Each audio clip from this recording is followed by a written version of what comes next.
आज मैं आप लोगों के सामने हम्पी का जो स्थापत्य कला है इससे संबंधित जो है आगे का क्लास लेके आया हूँ। इस क्लास में हम लोग देखेंगे कि कौन कौन सी जो है विशेषताएं थी विजयनगर की, कौन कौन से इसमें किले किस प्रकार के थे, सड़क किस प्रकार के थे और इसमें मंदिरें किस प्रकार की बनी हुई थी। तो चलिए इसके मैं आप लोगों को ये बताना चाहता हूँ कि पिछला जो हमारा वीडियो था वो मोस्ट इम्पॉर्टेंट था 12th बेसिस पे। आप जो लोग जो है 12th बेसिस पे अगर तैयारी कर रहे हैं या फिर आप किसी भी प्रकार का कंपटीशन की तैयारी कर रहे हैं तो उसमें भी आपको काफ़ी लाभदायक होगा ये। तो आप लोग जो है कि जितनी भी वीडियो हैं उसको जो भी चैप्टर की वीडियो होती है वो वीडियो को पार्ट वाइज आप देखें ताकि आपको समझने में आसानी होगी। डायरेक्ट अगर आप 3rd पार्ट या 4th पार्ट का आप वीडियो देखते हैं तो इसमें आपको समझने में थोड़ी सी कठिनाई होगी, इसलिए सारा का सारा वीडियो अपलोड किया हुआ है। आप लोग बारी बारी से जाके उसको समझें ताकि क्या हो जाएगा कि आगे जो है आपको सुविधा हो जाएगी। चलिए आज हम लोग स्टार्ट करते हैं। इससे पहले मैं स्टार्ट करने से पहले ये बताना चाहता हूँ कि अगर कोई भी इस चैनल पे नए हैं तो वो सब्सक्राइब बटन जो है प्रेस कर दें ताकि आपको जो है समय पे आप जो है अपनी कोर्स को पूरा कर सकें। और भी अधिक जानकारी करनी, तुरंत जानकारी प्राप्त करने के लिए आप नोटिफिकेशन बेल का आइकन जो होता है उसको भी प्रेस कर दें ताकि आपको क्या हो जाएगा, तुरंत जैसे ही अपलोड होगी और आपको जो है पता चल जाएगी कि कौन कौन सा क्या क्या मैटर आपके सामने आया है। तो चलिए हम लोग स्टार्ट करते हैं। पिछला वीडियो में हम लोगों ने देखा था कि विजयनगर का स्थापत्य कला जो था वहाँ पे किस प्रकार का प्रक्रिया, वहाँ पे किस प्रकार के राजा आए थे, कौन कौन से वहाँ पे जो विदेशी यात्री थे उन्होंने क्या क्या वर्णन किया था इनके बारे में। और हम लोग यहाँ पे जो आज देखने का प्रयास कर रहे हैं तो आज सबसे पहले देखिए विजयनगर जो दक्षिण भारत का एक महत्वपूर्ण साम्राज्य था विजयनगर। इसके जो शासक हुए ये भी काफ़ी अच्छे थे, इसमें काफ़ी शालीनता दिखी गई थी, लेकिन फिर भी कई कारणों से ये अभी तक अस्तित्व में, अभी तो वर्तमान में नहीं है, लेकिन हम लोग इसकी इतिहास की जानकारी प्राप्त करते हैं, यानी कि मोस्ट इम्पॉर्टेंट हो जाता है ये हमें पढ़ना, क्योंकि ये दक्षिण भारत की एक जो है कि सबसे अच्छी स्थापत्य कला में जानी जाती है। सांस्कृतिक के रूप में लिया जाए तो सबसे विशेष जो स्थापत्य कला है सांस्कृतिक क्षेत्र के लिए तो दक्षिण भारत का हम्पी एक जीता जागता उदाहरण है हम लोगों के सामने। तो हम लोग के सामने में हम लोग स्टार्ट करते हैं आज किला। देखिए ये जो किले होते हैं, किलों का पहले जो राजा महाराजा होते थे वो क्या करते थे, अपने साम्राज्य को किले बंद करते थे। किले बंद के माध्यम से किले के माध्यम से सुरक्षित रखना चाहते थे अपने साम्राज्य को। तो यहाँ पे भी विजयनगर साम्राज्य में जो भी आए उन्होंने किले के माध्यम से विजयनगर को क्या किया, सुरक्षित रखने का प्रयास किया था। तो इसमें से जो विदेशी यात्री आए थे, देखिए विजयनगर का जो स्रोत है, स्रोत से संबंधित आपको विदेशी विवरण ज़्यादा मिलता है, क्योंकि इससे ये लोग जब आए थे तो इसको आश्चर्य बोला था, मतलब विजयनगर की संस्कृति को अद्भुत कहा था, विश्व का सर्वोत्तम नगर कहा था।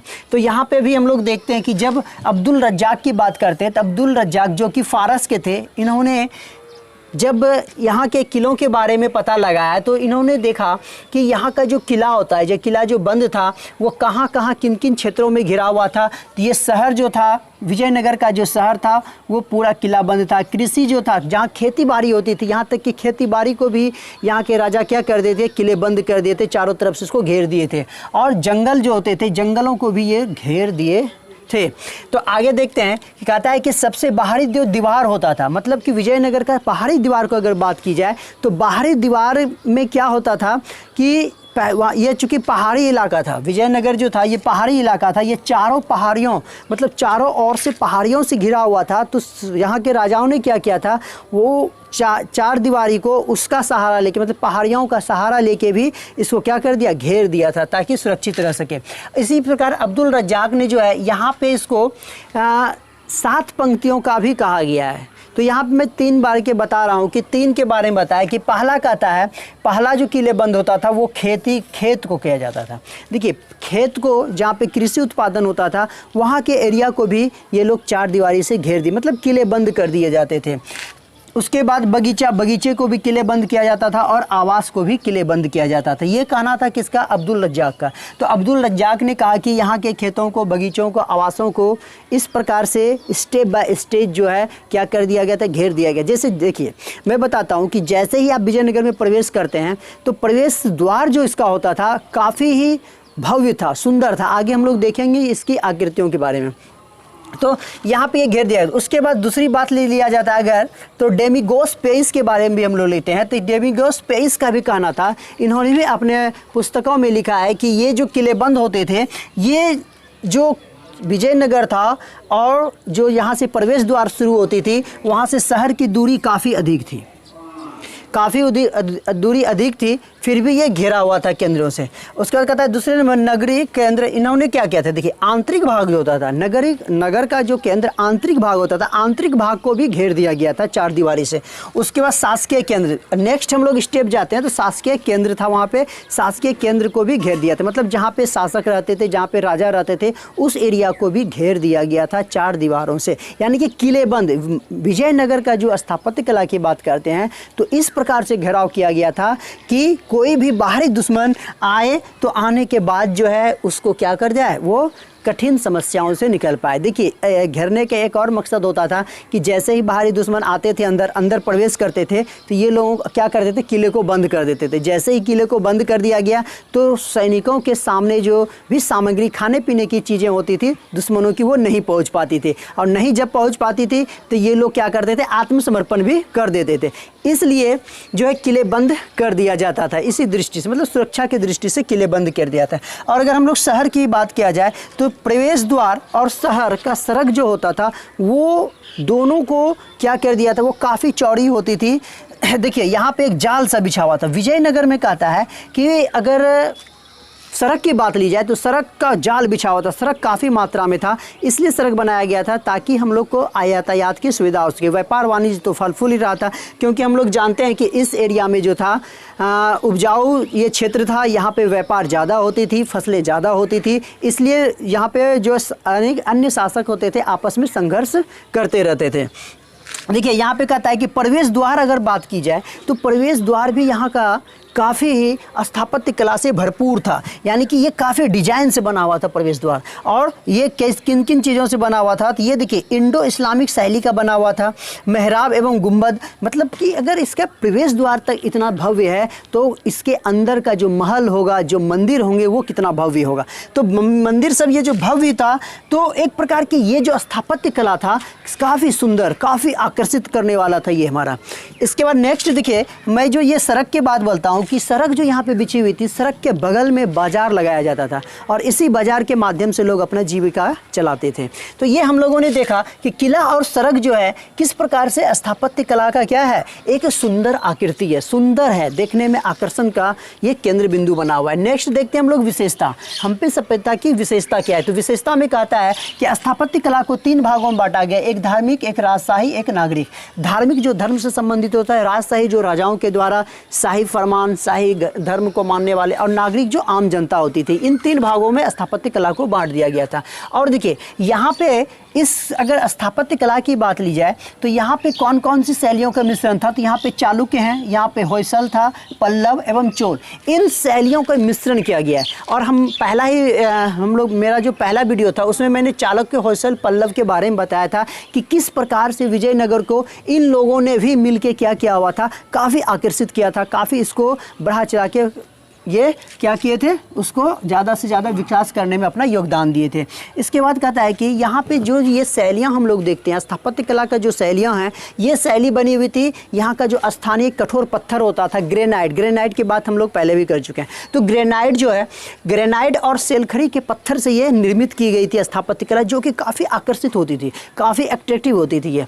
उसके बाद देखते हैं कि ये जो मंदिर होता था, ये मंदिर कैसा होता था, वर्गाकार होता था और 4 से अधिक भुजाओं वाले चबूतरों पर यह बना हुआ था। और मंडप की तरफ देखिए, मंडप जो होता था ना, मंडप के आकार क्या होता था, मंडप आप लोगों ने देखा होगा कि शादी ब्याह में मंडप वगैरह बनाया जाता था।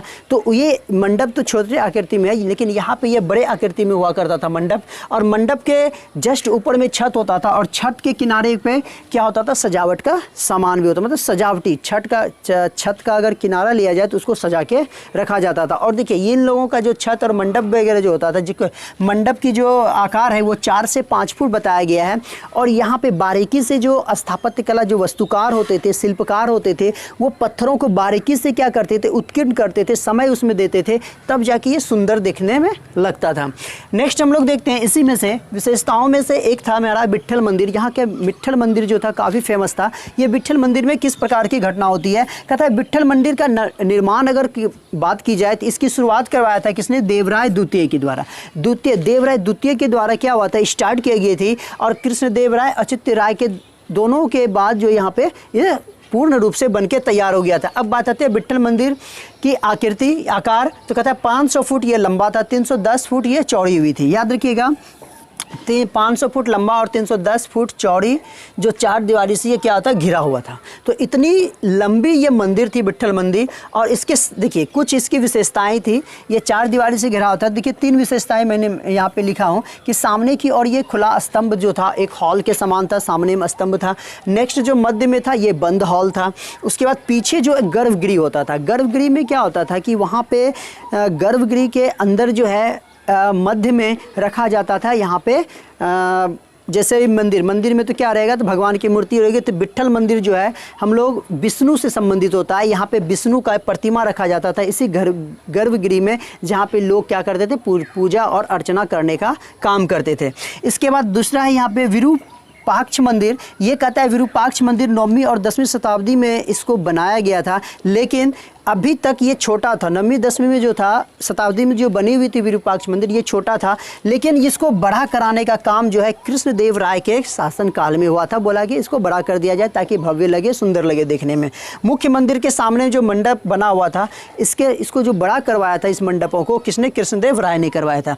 अब नेक्स्ट हम लोग देखते हैं गौपुरम। तो देखिए गौपुरम जो है वो प्रवेश द्वार होता था। इसी प्रवेश द्वार के जो होता था ये काफ़ी अट्रैक्टिव होता था, आकर्षित होता ये थे। ये विजयनगर शासकों ने इसका जो देखिए विजयनगर शासकों के द्वारा ये गोपुरम का इस्तेमाल किया गया। देखिए प्रवेश द्वार को यहाँ पे गोपुरम कहा गया है। याद रखिए, मोस्ट इंपॉर्टेंट क्वेश्चन है। प्रवेश द्वार को यहाँ पे गोपुरम के नाम से जाना जाता है। तो गोपुरम क्या था, अत्यधिक विशाल। और ये देखिए गोपुरम यानी कि आगे का जो हम लोग देखते हैं प्रवेश द्वार रहता था, ये काफ़ी ऊंचा होता था और ये काफ़ी बड़ा भी होता था। और यहाँ के राजभवन के बारे में बात किया जाए तो राजभवन जहाँ पे राजाओं का निवास होता था, जहाँ पे यहाँ पे रानियाँ रहती थी, तो राजभवन भी काफ़ी अट्रैक्टिव होता था। ये काफ़ी आकर्षित देखने के लिए मिलता था हमको। आकर्षित इसलिए हो जाता था क्योंकि इसकी जो स्थापत्य कला होती थी ये काफ़ी ही सुंदर होती थी और आकर्षित होती थी। इसमें कहता है कि राजभवन में जो सेवकों की संख्या थी वो सेवकों की संख्या लगभग 1,20,000 के, यानी कि हम लोग कह सकते हैं कि अप्रॉक्स में 1 लाख के आसपास जो है राजभवन में सेवक होते थे। और इन्हीं सेवकों के माध्यम से राजभवन में जो राजा होते थे अपना क्रियाकलाप भी करते रहते थे। तो राजभवन में इस प्रकार से जो हम लोग देखते हैं, अब देखिए राजभवन में क्या होता था, राजाओं का सिंहासन भी बना हुआ रहता था और इसी सिंहासन पे वो बैठा करते थे। तो राजभवन एक प्रकार के अट्रैक्टिव बिंदु होता था और ज़्यादा से ज़्यादा आकर्षित देखने में भी लगता था। तो इस प्रकार से क्या देख रहे हैं हम लोग, यहाँ पे महारानियों के लिए भी विशेष व्यवस्था कर दी गई थी, जैसे स्नान करने के लिए, सोने के लिए, आराम करने के लिए, मतलब सारा का सारा जो है आपको यहाँ पे देखने के लिए मिल जाएगा। राजभवन भी काफ़ी अच्छी थी, इसलिए कहा जाता है कि हम्पी का स्थापत्य कला मोस्ट इम्पॉर्टेंट कैटेगरी में आता है। अब बात करते हैं हम लोग हम्पी का बाज़ार। देखिए बाज़ार जो होता है कि हर क्षेत्र में, चाहे हम लोग का जनरल बाज़ार ले लीजिए या फिर बड़े बड़े शहरों का बाज़ार ले लीजिए, तो बाज़ार एक इम्पॉर्टेंट चीज़ होती थी।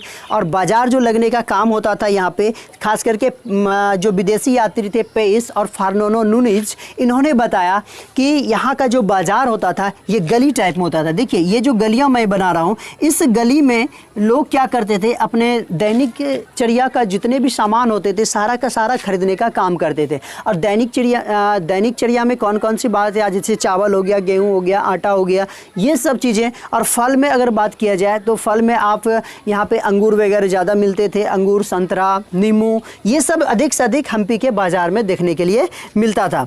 यहाँ तक कि अगर यहाँ पे जैसे अभी हम लोग बाजार जाते हैं तो हीरा, सोना, चांदी, इन सबों के आभूषण लेते हैं, तो यहाँ पे भी क्या होता था कि हम्पी के बाज़ार में अधिक से अधिक आपको सोना, हीरा, पन्ना, इन सबों के ये मोती, ये सब मिल जाया करती थी बाज़ार में। और देखिए मैं बताता हूँ कि यहाँ की जो स्त्रियाँ होती थी, बाज़ार की जो स्त्रियाँ होती थी, ये आभूषणों से लदी हुई होती थी। आभूषण ये काफ़ी अधिक मात्रा में पहनती थी।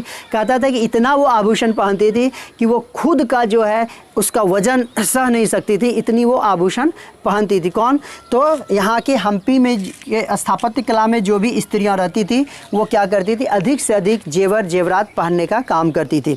तो हम लोगों ने क्या देखा है कि इस प्रकार से हम्पी का स्थापत्य कला आज जो है हमारा ख़त्म होता है, और इसमें से संबंधित जो भी हमारा ऑब्जेक्टिव बनता है, नेक्स्ट वीडियो हमारा ऑब्जेक्टिव होगा। आप ऑब्जेक्टिव को और सब्जेक्टिव थ्योरी में मैं बता दिया हूँ और ऑब्जेक्टिव भी मैं डाल दूंगा, तो आप बारी बारी से इसका अवलोकन करते रहें ताकि आपको एग्ज़ाम में किसी भी प्रकार की परेशानी ना हो। वीडियो को आप लोग शेयर करें, साथ ही कमेंट और लाइक भी करें। तो चलिए आज मैं अपना क्लास यहीं तक रखता हूँ। धन्यवाद।